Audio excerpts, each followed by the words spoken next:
सहा न्यूजमध्ये आपले सर्वांचे स्वागत आहे. मी सय्यद हसन. बघूयात आजचे विशेष बातमीपत्र.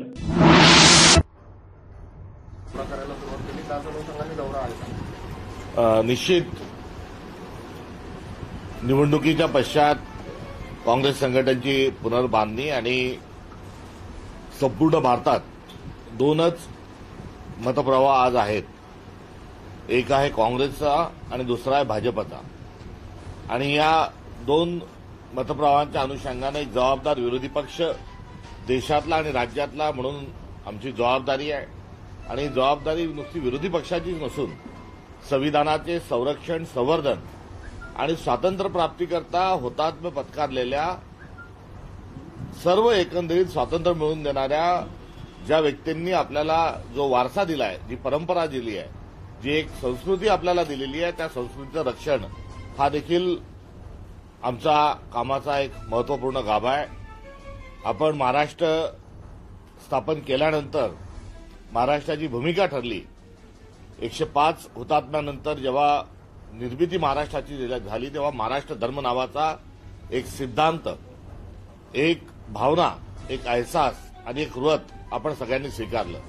आणि त्यामध्ये महाराष्ट्र धर्म म्हणजे काय, तर 18 पगड जातीच्या लोकांनी एकत्र यावं, जात धर्म पंथाच्या पलीकडे जाऊन जो संतांचा जो वारसा आहे, जो समतेचा वारसा आहे, जो बंधुत्वाचा जो संदेश आहे, त्याला आत्मसात करून पुढे जायचं हे सुनिश्चित झालं. ही संवैधानिक मूल्य देखील आहेत आणि महाराष्ट्र धर्म देखील हाच आहे. महाराष्ट्राचा जर धर्म लयास गेला तर देश देखील बुडल्याशिवाय राहणार नाही. हे सेनापती बापटांनी जे सांगितलं होतं त्याचं आज स्मरण आपल्याला सर्वांना केलं पाहिजे. आणि भाजपचं सरकार जे राज्यात आणि केंद्रात दोन्हीकडे जो या देशाचा कणा मोडून काढण्याकरता जे चुकीचे प्रयत्न करीत आहेत, जे काम करत आहे, त्या सर्व गोष्टींवरच्या विरोधात एक जनआंदोलन देखील कसं उभं करू शकतो हा देखील आमच्या या दौऱ्याचा आशय आहे. आणि या आशयाच्या अनुषंगानं आज उल्हासनगर या ठिकाणी आल्यानंतर जो अर्थशास्त्रीय जो दृष्टिकोन हा आपल्या देशाचा असला पाहिजे, जो काँग्रेसचा आहे, आणि तो दृष्टिकोन समोर आपल्याला घेऊन जाण्याची आवश्यकता आहे. 2 नोबेल पारितोषिक हे अर्थशास्त्रामध्ये भारताला मिळालेले आहेत. डॉक्टर बॅनर्जी आणि अमर्त्य सेन यांनी काय सांगितलं तर पैशाचं सर्क्युलेशन कसं असलं पाहिजे हा सिद्धांत आपल्याला सांगितला. नेहरूजींनी त्याच आधारावर आपली अर्थव्यवस्था ही उभी केली. पुढे चालून या अर्थव्यवस्थेला अधिक परिपक्व स्वरूप करण्याकरता डॉक्टर मनमोहन सिंग आणि नरसिंहरावांनी त्याच पद्धतीने पुढे जाण्याचा निर्णय घेतला. आणि सोनिया गांधींच्या अध्यक्षतेखाली यूपीएच्या सरकारमध्ये 10 वर्ष मध्यम उद्योजक, मध्यम वर्गीय यांचं चांग भलं कसं होईल हीच भूमिका आणि हाच एकूण उद्देश आपल्या अर्थव्यवस्थेचा होता. गरीब माणूस हा त्याचं अर्थार्जन वाढलं पाहिजे, दरडोई उत्पन्न वाढलं पाहिजे, मध्यमवर्गीय जो आहे त्याचं उत्पन्न वाढलं पाहिजे, जे लघु उद्योजक आहेत त्या लघु उद्योजकांना जास्तीत जास्त नफा मिळाला पाहिजे, त्यांचं स्थान आपल्या अर्थव्यवस्थेमध्ये अबाधित राहिलं पाहिजे. या भूमिकेतून आपलं अर्थशास्त्र पुढे घेऊन मनमोहन सिंग जात असताना या 10 वर्षात त्यांनी तेच केलं. आणि त्या 10 वर्षात मध्यमवर्गीय मोठ्या प्रमाणावर संख्येवर वाढले, त्याचबरोबर उच्च मध्यमवर्गीयांची संख्या मोठ्या प्रमाणावर वाढली. मात्र जेव्हापासून डॉक्टर मनमोहन सिंगच्या पश्चात नरेंद्र मोदीजी जेव्हापासून आले तेव्हापासून त्यांनी मध्यमवर्गीयाचं पाठीचा कणा आणि मध्यमवर्गीयांचं कंबरडं मोडण्याचं एक भूमिका त्यांनी स्वीकारलेली आहे. उद्योगपतीच्याही संदर्भात जे कुटीर उद्योग आहे, लघु उद्योग आहे, गृहउद्योग आहे, या सगळ्यांचं संदर्भामध्ये विरोधातली भूमिका ही मोदी सरकारची आहे. आणि यातून आपल्या सगळ्यांच्या समोर एक नवीन आव्हानं उभे राहत आहे. नोटबंदी आणि जीएसटीच्या नंतर जी अवकाळा व्यवसायाला आलेली आहे, जी लघु उद्योग, कुटीर उद्योग यांना जी अवस्था आलेली आहे, या अवस्थेचं मागे एक कारस्थान आहे. त्यामुळे नोटबंदी करणं हा काळ्या पैशाचा पांढरा पैसा करणं हा हेतू नव्हता, तर मध्यमवर्गीय व्यापारी जो आहे त्याला कुठेतरी घरी बसवायचं होतं. त्याच्या उद्योगधंद्यावर चालवलेली ती कुऱ्हाड होती. कारण काळा पैसा पकडायचा जर होता आणि काळा पैसा हा ब्लॅक मनी त्या माध्यमातून कमी होईल असं वाटत होतं, तर आजी मेली नातू झाला, आजा मेला नातू झाला असं झालं. कारण जेवढ्या नोटा छापल्या होत्या तेवढ्याच नोटा पुन्हा रिझर्व्ह बँकेत जमा झाल्या. त्यामुळे तो काळा पांढरा जो खेळ होता तो तर काही सांगण्याचा बाब होता, मात्र जे काळं पांढरं जे होतं जे नुकसान करायचं होतं ते मध्यम उद्योग, कुटीर उद्योग, गृहोद्योग या मध्यमवर्गीयांचे उद्योगांना कुठेतरी मनमोहन सिंग साहेबांनी स्वीकारलेल्या भूमिकेच्या विरोधात मोदी साहेबांना त्या ठिकाणी यांचं कमरडं मोडायचं होतं. आणि आपण बघतोय की उल्हासनगर सारख्या जे शहर आहेत जे या छोट्या उद्योगांच्या माध्यमातून पुढे जात होते, या शहरांवर एक मोठं आव्हान हे त्यानिमित्ताने आलंय. त्यामुळे येणाऱ्या काळात आपल्याला या सर्वांच्या प्रश्नांच्या अनुषंगाने देखील अर्थशास्त्रीय दृष्टिकोनातून देखील आपल्या लोकशाहीकडे आपल्याला बघावं लागणार आहे. कारण लोकशाहीचा अर्थ हा श्रीमंताचं चांगभलं आणि गरिबाचं नुकसान नाही, तर त्यामध्ये समता आणि सामाजिक न्यायाची मूल्य आहेत. हे या निमित्तानं आज उल्हासनगर या ठिकाणी ही देखील भूमिका घेऊन आम्ही आलेलो आहोत. आपल्या देशाचा जो विकास चाललाय हा के डेव्हलपमेंट आपली आहे. एकीकडे विकास झाला म्हटलं जात आहे आणि त्या विकासाची काही रस्ते झाले, सिमेंट कॉन्क्रीटचे रस्ते, जिथे डांबराचा रस्ता आवश्यक आहे तिथे सिमेंटचा रस्ता केला, जिथे सिमेंटचा रस्ता हवा तिथे फ्लायओव्हर केले. आणि या सगळ्या चकाचौंधला जे विकास म्हणतात आहे ते चुकीचं आहे. कारण आपला जो विकास आहे हा के स्वरूपाचा आहे. के स्वरूपाचा म्हणजे काय, तर विकास तर होत आहे, मात्र श्रीमंत माणूस हा अधिक श्रीमंत होत आहे आणि गरीब माणूस हा अधिक गरीब होत आहे. त्यामुळे ही के ची आपल्याला डेव्हलपमेंट नको, तर सर्वांना पुढे कसं जाता येईल आणि ते करत असताना जो गरीब आहे त्याचा विचार, जो उपेक्षित आहे त्याचा विचार, जो गृहोद्योग आहे, ज्याचे कुटीर उद्योग आहे, ज्याचे मध्यम उद्योग आहे त्यांना चालना, हे या के डेव्हलपमेंटमध्ये याची चक्क पायमल्ली होत आहे. आणि आगामी काळात या सर्व मुद्द्यांच्या अनुषंगानं काँग्रेस हा मध्यम उद्योगांच्या, मध्यमवर्गीयांच्या सोबत राहून काम करणार आहे. आणि आज या आशयाची चर्चा देखील आम्ही स्थानिकांशी आणि काँग्रेस कार्यकर्त्यांच्या माध्यमातून जनतेशी अशा स्वरूपाची चर्चा करण्याकरता आज काँग्रेसच्या माध्यमातून आम्ही आलेलो आहोत. सर, लोकसभा झाली, विधानसभा झाली, मात्र स्थानिक स्वराज्य संस्थेवर मागील 5 वर्षांपासून प्रशासकीय राजवटीच्या निवडणुकाच होत नाहीये. याबाबत आपण सरकारला विचारणार आहात? निश्चित ही अत्यंत संतापजनक बाब आहे. कारण 73वे आणि 74वे घटना दुरुस्ती जी आपण केली होती त्याचा अर्थच हा होता, त्याचं कारण हे होतं की सत्तेचं विकेंद्रीकरण करायचं. देशाच्या राजधानीतली जी सत्ता अडकून पडली आहे, राज्याच्या राजधानीत जी अडकून सत्ता पडली आहे, ही थेट पंचायतांना द्यायची, ही थेट स्थानिक स्वराज्य संस्थांना द्यायची, महानगरपालिकेला द्यायची, पालिकेला द्यायची आणि केंद्राने थेट निधी राज्य सरकार मनात न ठेवता स्थानिक स्वराज्य संस्थांना थेट निधी देण्याची सुरुवात केली. राज्य सरकारकडून त्याच अपेक्षा होत्या आणि यासोबतच शिवायचे अधिकचे अधिकार दिले. या अधिकाराला त्यांना कुठेही कलेक्टरला आणि इतरत्र कुठेही जाण्याची आवश्यकता पडणार नाही. मात्र सत्तेच्या विकेंद्रीकरणाच्या विरोधात मोदी आणि फडणवीस या दोघांचंही वर्तन आहे. त्यामुळे सत्ता विकेंद्रित झाली पाहिजे ही जी भूमिका काँग्रेसची होती आणि त्यामागची जी भावना होती, त्यामागची जी भूमिका होती ती ही होती की आपल्या देशामध्ये एकूण 8,000 शहर आहेत, 6 लाख खेडे आहेत आणि 140 कोटी एवढी मोठी लोकसंख्या आहे. एवढ्या मोठ्या लोकसंख्येचं आणि एवढ्या मोठ्या देशाचं प्रतिनिधित्व केवळ 4,250 एकूण देशातील आमदार आणि 750 खासदार हे 5,000 लोक प्रतिनिधित्व, रिप्रेझेंटेशन एवढ्या मोठ्या देशाचं करू शकत नाही. म्हणून नगरसेवक, ग्रामपंचायत सदस्य, पंचायत समिती सदस्य, जिल्हा परिषद सदस्य हे सर्व असले पाहिजे आणि हे देखील लोकप्रतिनिधी असतील. ही भूमिका स्वीकारली, लोकप्रतिनिधींची संख्या वाढवली, सत्तेचं विकेंद्रीकरण केलं. मात्र नरेंद्र मोदी आणि देवेंद्र फडणवीस यांना सगळी सत्ता आपल्या हातात हवी आहे. सत्तेच्या विकेंद्रीकरणाच्या विरोधात सत्ताचं केंद्रीकरण त्या ठिकाणी चालू आहे. देशामध्ये नरेंद्र मोदी आणि अमित शहा या दोघांना सगळी सत्ता त्यांच्या हातात पाहिजे. तर महाराष्ट्रात देवेंद्र फडणवीसांना त्यांच्या जॅकेटच्या खिशात सगळी सत्ता हवी आहे. म्हणून या निवडणुका ते होऊ देत नाही आणि सत्ता केंद्रित ठेवून आमच्याजवळ सत्ता असली पाहिजे हा हट्ट असल्यामुळे गेल्या 3 वर्षापासून निवडणुका नाही. आणि त्याचा परिणाम काय, तर त्या ठिकाणी अधिकारी राज चालू आहे आणि अधिकाऱ्यांना थेट मुख्यमंत्री कार्यालयातून संपर्क साधला जातो आणि त्यातून काय होतंय तर गरिबांच्या आणि उपेक्षितांच्या अधिकारावर गदा येत आहेत. मध्यम उद्योगांना आणि मध्यमवर्गीयांना त्रास होत आहे. उल्हासनगरचं जर बोलायचं झालं तर जी धंदांगडी आहेत, जे सत्तेतील आहेत, त्यांचे अतिक्रमण आयुक्तांना दिसत नाही, महानगरपालिकेला दिसत नाही.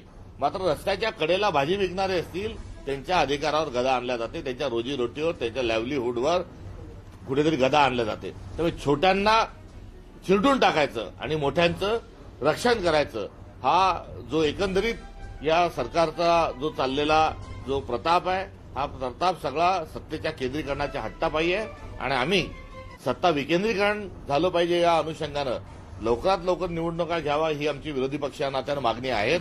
मात्र त्याचं कारण जे आहे ते कारण आपल्या सगळ्यांच्या समोर मी या निमित्तानं विशद केलं. हे अधिकाधिक लोकांपर्यंत जाऊन या संदर्भात एक आंदोलन आगामी काळात उभं राहिलं पाहिजे. निवडणुका आल्या आणि निवडणुका झाल्या की ईव्हीएमचा मुद्दा पुढे येतो. आता आपण अध्यक्ष झाले तर ईव्हीएमचा मुद्दा कशा प्रकारे ठरणार? लोकशाहीमध्ये निवडणुका ह्या अपरिहार्य आहेत किंवा निवडणुकीतूनच लोकशाही पुढे आपण घेऊन जात आहोत आणि निवडणुकांच्या संदर्भामध्ये जर मतदार यादीमध्ये फुगलेला मतदार असेल, ईव्हीएमच्या संदर्भात काही प्रश्न असतील तर त्याची शहानिशाही झाली पाहिजे. अन्यथा लोकशाही आपली कोलमडून पडेल असं म्हटल्यास अतिशयोक्ती होणार नाही. त्यामुळे ईव्हीएमच्या संदर्भात राष्ट्रीय स्तरावर महाराष्ट्र स्तरावर अनेक गंभीर मुद्दे आहेत. त्या मुद्द्यांचं उत्तर हे निवडणूक आयोगाने आणि केंद्र सरकारने राज्य सरकारने दिलं पाहिजे. तर दुसरीकडे लोकसभेच्या निवडणुकीनंतर महाराष्ट्रामध्ये 75 लाख मतदान वाढलं आणि विधानसभेच्या निवडणुका झाल्या. या विधानसभेच्या निवडणुकीत हे सरकारला जे बहुमत मिळालं त्या बहुमतातलं अंतर हे देखील 75 लाख मतं एवढंच आहे. म्हणजे वरलीचा आकडा तरी एखादा महाराज चुकीचा देईल इतका परफेक्ट आकडा हा या देवेंद्र फडणवीस साहेबांनी कुठून आणला हा आरोप करण्या एवढी जागाही निर्माण झालेली. त्यामुळे मतदार यादीमध्ये एका बिल्डिंगमध्ये एका छोट्या इमारतीमध्ये 700 लोक कसे राहतात, मतदार यादीमध्ये 50,000 मतदान वाढलं, 50,000 उमेदवार कसा पडला, या संदर्भामध्ये आमचे नेते राहुल गांधी यांनी लोकसभेमध्ये जे त्यांनी मागणी केली या मागणीवर खरं पाहिलं तर राज्य सरकारने, केंद्र सरकारने आणि निवडणूक आयोगाने याबद्दल तपास केला पाहिजे, चौकशी केली पाहिजे, न्यायालयीन त्या ठिकाणी एसआयटी नेमली पाहिजे. मात्र जेव्हा आमचं शिष्टमंडळ निवडणूक आयोगाला जाऊन भेटतं आणि सगळे पुरावे सादर करतो आणि हे केल्यानंतर निवडणूक आयोग त्याचा खुलासा करण्याच्या ऐवजी अमित शहा केंद्रात आणि देवेंद्र फडणवीस महाराष्ट्रात त्याचा खुलासा करतात. त्यामुळे यामध्ये काही काळबेरा आहे का अशा प्रकारचा मोठा संशय आहे आणि हा संशय संपूर्ण देशाचा आहे. आता या भाजपची नैतिक जबाबदारी की या संदर्भामध्ये विश्वासार्हता टिकवण्याकरता आणि विचारलेले जे मुद्दे आहेत ते गंभीर असल्यामुळे त्यांनी ताबडतोबीने या संदर्भामध्ये खुलासा करणं आवश्यक आहे. नाहीतर या देशातली जनता जी आहे ही मोठ्या प्रमाणावर उद्रेक झाल्याशिवाय राहणार नाही, कायदा सुव्यवस्थेची परिस्थिती बिघडल्याशिवाय राहणार नाही. त्यामुळे हा खेळ त्यांनी खेळू नये आणि गंमत पाहू नये असं देखील आमचं आपल्या सगळ्यांच्या माध्यमातून त्यांना निवेदन आहे. त्या ठिकाणी इतिहासकारांचं आणि एकंदरीत रायगडाच्या संदर्भामध्ये गडाचं संवर्धन आणि संरक्षण करणारी जे जबाबदार त्या ठिकाणचे कार्यकर्ते आहेत, नेते आहेत, किंबहुना वंशजी आहेत, या सर्वांशी शासनाने चर्चा करावी व त्यावर तोडगा काढावा. शासन दररोज वेगवेगळे मुद्दे निर्माण करून उपस्थित करून कुठे ना कुठे तेढ निर्माण करत आहे. ही बाब अत्यंत संतापजनक आहे. औरंगजेबाच्या कबरीचा मुद्दा हा शांत होत नाही. तोवरच आता किडेगुरुजी नावाचा माणूस समोर आलाय. एकीकडे इतिहासकार आहेत, वंशज आहेत, तर दुसरीकडे किडेगुरुजी आहेत. आता ते किडेगुरुजी काय करतात तर पहिले सांगत होते आंबा खाल्ल्याने मुलगा होतो. आता स्वतः मोठे इतिहासकार आहे या आविर्भावामध्ये ते सांगतात आहे की या ठिकाणी हा कुत्र्याचं स्मारक पाहिजे. त्यामुळे एकंदरीत सरकारचं या सगळ्यांच्या संदर्भात जो गोंधळ निर्माण करून देणं, दोन समूहाला, दोन जातींना, दोन धर्मांना सतत लढवत ठेवणं आणि स्वतःचं अपयश लपवणं, हा जो उद्योग राज्य सरकार करत आहे आम्ही याचा निषेध करतो. कल अजीत दादा पवार ने कहा कि मैंने किसानों को कर्जा माफ करने के लिए कभी नहीं कहा, तो जो भी किसानों का जो पैसा 31 तारीख तक भरना चाहिए ऐसा सलाह दे रहा था. उसमें कांग्रेस की क्या भूमिका रहेगी उनकी इस पर? देखो, इन्होंने जब चुनाव हुए तब चुनाव संपन्न होते हुए उनका जो मैनिफेस्टो था, उनका जो घोषणा पत्र था, उसमें उन्होंने साफ तौर पे कहा था कि हम किसानों को क्या जो ऋण है, किसानों का जो कर्ज है उसकी हम माफी करेंगे. बहरहाल उन्होंने ये भी कहा था कि लाडली बहना को 1,500 रुपए से 2,100 रुपए करेंगे. मगर और भी अन्य उन्होंने आश्वासन दिए थे. मगर जब बजट निकल के आया तो बजट में ना 1,500 के 2,100 है बल्कि 10 लाख महिला जो लाडली बहना थी उनको काटा गया. किसानों का नाम के लिए तो उसमें कुछ एक शब्द भी उसके बारे में नहीं लिखा गया था. और उन्होंने बजट में तो कोई प्रोविजन की ही नहीं, मगर अब जख्म पे नमक छिड़कने का काम, ये अजीत दादा का ये बयान जो है वो नमक छिड़कने का काम उन्होंने किया है. और बड़े ही लापरवाही के साथ और जो वादा किया था उससे मुकरते हुए अभी उन्होंने कहा 31 कोई ऋण माफी नहीं, कोई कर्ज माफी नहीं. लोन भर डालो। तो ये जो उन्होंने जो किया है उसपे तो लोगों ने उनके मैनिफेस्टो को देख के उनको वोटिंग किया। अब इतना थंपिंग मेजोरिटी के साथ, ऐतिहासिक बहुमत के साथ बैठे हैं, मगर अपने वादे से वो मुकर रहे हैं। तो मैं तो इतना ही कहूंगा कि क्या हुआ तेरा वादा। इतना ही सवाल उनकी नीयत पे मैं यहाँ पर उपस्थित करना चाहता हूँ। और उसके साथ ये भी कहना चाहता हूँ कि पहले तो कहा करते थे कि मोदी जी बहुत स्ट्रांग है और हमारा मोदी जी के साथ बड़ा अच्छा रिश्ता है, केंद्र की सरकार हमारे साथ है। फिर डबल इंजन लग गया, फिर और कुछ दिनों के बाद फोड़ाफोड़ी करके ट्रिपल इंजन लग गया। अब ये ट्रिपल इंजन जो सरकार है, जो आए दिन हवाला देते रहती है कि केंद्र सरकार हमारे साथ है, तो जो महाराष्ट्र का जो डिफिसिट है और महाराष्ट्र को जो पैसा कम गिर रहा है, तो जाए दिल्ली में बैठे और स्पेशल पैकेज लेके आए। आपकी इतनी क्रेडिबिलिटी है, आप इतने केंद्र सरकार के करीबी यदि हो, तो आप जाके स्पेशल पैकेज लेके आइए और पैकेज के साथ लाडली बहना के 2100 रुपए भी कर दीजिए और जो ऋण माफी का जो आपने वादा किया था वो भी कर लीजिए। मगर चुनाव के समय झूठ बोलना, जुमलेबाजी करना और चुनाव के पश्चात अंग्रेजों का जैसे शासन था उस प्रकार से इन्होंने बर्ताव करना, ये आए दिन का ये महायुति का खेल हमारे महाराष्ट्र में चल रहा है। सर, ठाणे जिल्ह्यामध्ये काँग्रेस कमकुवत होत चाललेली आहे असं वाटत नाही का तुम्हाला? देशभरामध्ये राजकीय परिस्थिती जी आहे त्या आघाड्या, युती ही अपरिहार्यता आहे आणि आघाडी आणि युतीच्या राजकारणामध्ये कुठेतरी राष्ट्रीय पक्ष काँग्रेस जरी असला तरी तडजोड ही करावी लागते आणि या तडजोडीच्या अनुषंगानं आम्ही कमी जागा लढतो हे कडू सत्य आहे। आणि कमी जागा आम्ही विधानसभेत लढत असल्यामुळे, लोकसभेत लढत असल्यामुळे आमचा जो पंजाचा सिम्बॉल आहे हा निवडणुकीमधून कुठेतरी आपल्याला हरवलेला दिसतो। मात्र यामागे राजकीय अपरिहार्यता आहे, त्या अपरिहार्यतेचा स्वीकार करणं हे क्रमप्राप्त आहे। मात्र स्थानिक स्वराज्य संस्था आणि संघटन मजबूत करून आम्हाला पुढे गेलं पाहिजे, ही या सर्वांच्या असणारे जे आव्हान आहे ते आव्हान देखील आम्हाला दुसऱ्या बाजूला पेललं पाहिजे। लास्ट क्वेश्चन, लाडक्या बहिणीला 1,500 रुपये देते सरकार, पण काही महिलांचं असं आहे की महागाई सरकारने कमी नाही केली, त्यातले ते पैसे कव्हर करते, अशी चर्चा महिलांमध्ये असते। पण महागाई संदर्भात तुमचं काय मत आहे या सरकारविषयी? निश्चित हा महिलांचा जो प्रश्न आहे तो महिला म्हणतात आम्हाला 1,500 काही देऊ नका। मात्र ही जी महागाई वाढून ठेवलेली आहे, हा मध्यस्थ आणून ठेवला आहे, याला आवरा। तर दुसरीकडे शेतकरी म्हणतो की आम्हाला कर्जमाफी नको, शेतमालाला भाव द्या। मात्र हे महागाई त्यांच्या आवडत्या मुठ्ठीभर उद्योगपतींच्या भल्याकरता हे महागाई काही कमी करत नाही आणि जास्तीत जास्त उत्पादन करत असताना नफाचं प्रमाण जास्ती राहिलं पाहिजे म्हणून शेतकऱ्याच्या शेतमालाला ते भाव देत नाहीत। त्यामुळे यांनी सामान्य माणूस जो आहे, केंद्र सरकारने आणि राज्य सरकारने आणखी त्यातल्या सुपारी सारखा दाबून ठेवलेला। थँक्यू। सर्व पत्रकारांचे